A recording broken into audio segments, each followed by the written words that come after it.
Assalamualaikum warahmatullahi wabarakatuh. Selamat pagi teman-teman Rudat FM. Berjumpa kembali dengan Rudat FM. Kali ini di kota Jakarta. Rudat FM hari Rabu tanggal 25 Juni 2025 berada di kawasan transit Duku Atas, yaitu di halte BRT Transjakarta Duku Atas. Pukul 9.58 teman-teman. Masih pagi ya teman-teman. Saatnya untuk menuju ke tempat kerja. Kalau melihat dari traffic yang berada di Jalan Jenderal Sudirman, masih terlihat cukup padat. Nah, RTM kembali ke Jakarta untuk melihat-lihat apa yang terjadi di Jakarta ya teman-teman. Nah, sebelum itu kita coba review apa yang terjadi di pekan-pekan ini ya teman-teman. Pekan-pekan lalu dan pekan ini mungkin. Nah, yang terjadi adalah tentu saja ada kejadian yang tak terduga, geopolitik di Timur Tengah, adanya perang antara Israel dan Iran, dan belakangan ada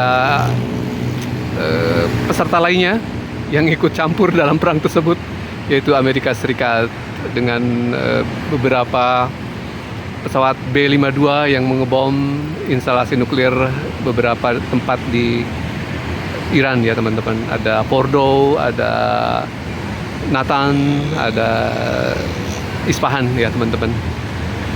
Dan sepertinya pasca kejadian tersebut ada balasan dari Iran terhadap fasilitas beberapa instalasi aset Amerika di Timur Tengah, yaitu diantaranya adalah ke Qatar ya, airbase di Qatar, termasuk juga airbase di Irak.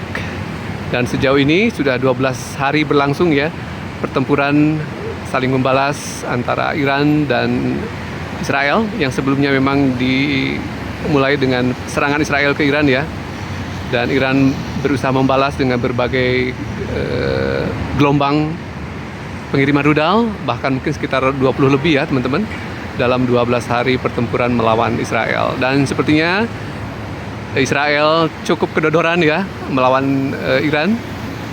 Iran tak terduga memiliki kapasitas dan kemampuan untuk menyerang melalui rudal-rudal balistik mereka yang bisa menjangkau kurang lebih sekitar 2000 km dengan kecepatan ada juga yang hypersonic ya teman-teman.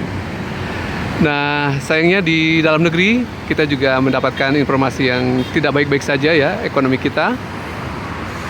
Bank Dunia kembali merilis tingkat kemiskinan di Indonesia ya teman-teman, diperbaharui dari sebelumnya bahwa tahun 2024 kurang lebih 68% penduduk Indonesia kategori miskin. Artinya ada peningkatan dari kategori sebelumnya yang waktu itu sekitar 60% penduduk Indonesia adalah miskin, dari 285 penduduk Indonesia saat ini ya teman-teman. Jadi ada peningkatan yang signifikan, kurang lebih 8% ya dari sebelumnya, dari kategori batas kemiskinan sebelumnya ya teman-teman. Nah, tentu saja akan jomplang dibanding dengan kategori kemiskinan versi BPS yang waktu itu sekitar 8%-an ya teman-teman, dengan angka populasinya sekitar 24 juta. Karena memang kategori kemiskinannya sangat berbeda ya. Kalau versi BPS tentu saja hanya mengacu kepada pemenuhan kalori 2100 kalori per orang per hari ya teman-teman, dan kebutuhan lainnya. Sementara versi Bank Dunia, yaitu Indonesia termasuk kategori kelas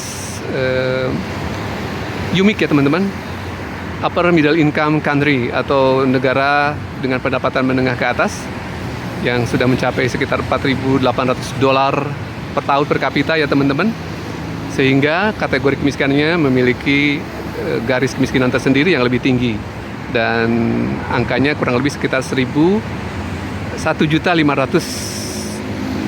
per kapita per bulan ya kategori kemiskinan Indonesia. Yang di bawah tersebut berarti miskin, yang di atasnya berarti tidak termasuk kategori miskin. Dan juga di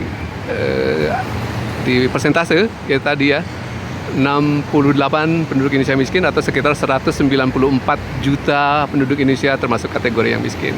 Menjadi PR bagi pemerintah di mana pemerintah Indonesia kan salah satunya untuk mendongkrak pertumbuhan ekonomi ya. Pertumbuhan ekonomi akan membuka kesempatan lapangan kerja yang faktanya sejauh ini belum terlihat ya teman-teman tanda-tandanya. Perekonomian Indonesia belum terlihat meroket seperti yang dijanjikan. Bahkan dari target 8% sepertinya Indonesia masih jauh, bahkan di kuartal pertama di bawah 5% ya pencapaian dari pertumbuhan ekonomi year on year-nya. Dan sedihnya struktur dari ketenagakerjaan di Indonesia juga cenderung pada sektor informal. Jadi kalau dari porsi sektor formalnya, Indonesia hanya 40% yang bekerja di sektor formal. Sektor formal seperti perusahaan-perusahaan yang tercatat ya. Sementara sektor informal adalah 60%.